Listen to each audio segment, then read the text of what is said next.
What if the most powerful empire on Earth had no army, no king, and no flag?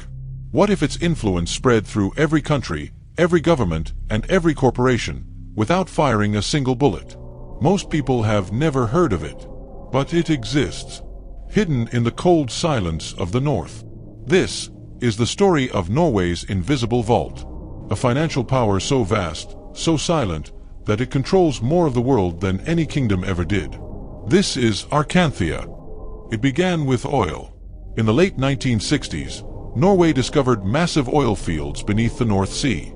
Overnight, one of the poorest nations in Europe became rich beyond imagination. But instead of spending that wealth recklessly, Norway did something different. Something no one expected. They created a fund designed not to serve the present, but to protect the future. Today, that fund is known as the Government Pension Fund Global. But most people simply call it the Oil Fund. On paper, it's just an investment portfolio. But in reality, it's much more than that. It is the largest sovereign wealth fund in the world, with assets over $1.5 trillion. That's more money than the GDP of most countries.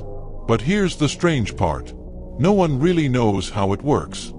Every year, the fund receives profits from Norway's oil industry. Then it invests them into thousands of companies around the world. Tech, finance, infrastructure, defense, pharmaceuticals, energy. From Apple to Amazon, Microsoft to Nestle. It owns pieces of nearly every major corporation on Earth. But it doesn't just invest. It votes. It influences. It watches. It is everywhere and yet nowhere. There are no loud headlines. No flashy branding. No CEOs on magazine covers. Just silence. Cold, calculated, and absolute. Some say this is just smart policy, a model of responsible capitalism. But others see something else. A silent empire, built not with swords, but with silence. Not with violence, but with influence. Because whoever controls money controls decisions. And the oil fund controls a lot of money. Its investments are not random. They follow a strict ethical code. The fund avoids companies linked to weapons, tobacco, or corruption. But who defines those ethics?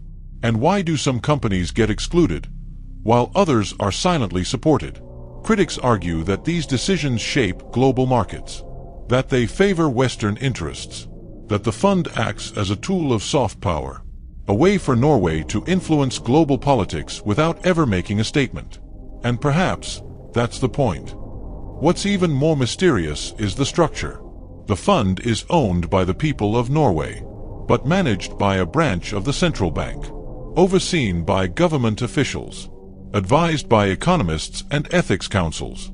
No one person controls it, but no outsider understands it either.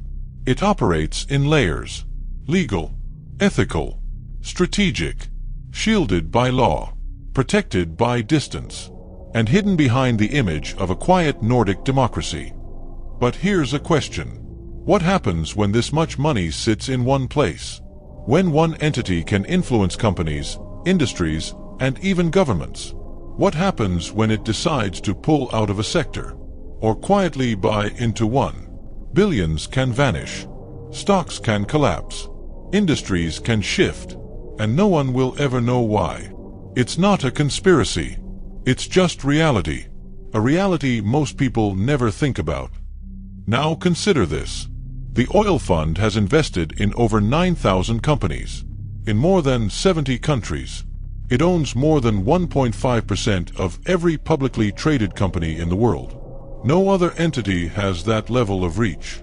Not BlackRock, not JP Morgan, not even the US Federal Reserve. And yet, it doesn't seek attention. It avoids power games. It acts like a ghost, a silent guardian of the global economy, or perhaps a quiet manipulator of it. Some speculate that Norway uses the fund to build quiet alliances, that behind its neutral reputation lies a strategic web of influence, in developing nations, in climate policy, in global governance. And while others fight wars and stage revolutions, Norway invests. It doesn't dominate. It surrounds, like the ice of the Arctic. Silent, cold, and inescapable. There's even a name for this theory. The Velvet Empire. An empire without borders, without generals, without bloodshed, but with unmatched control. Not because of what it says, but because of what it can do, with silence. In the end, the oil fund may be just a smart investment, a safeguard for future generations, a model of fiscal responsibility.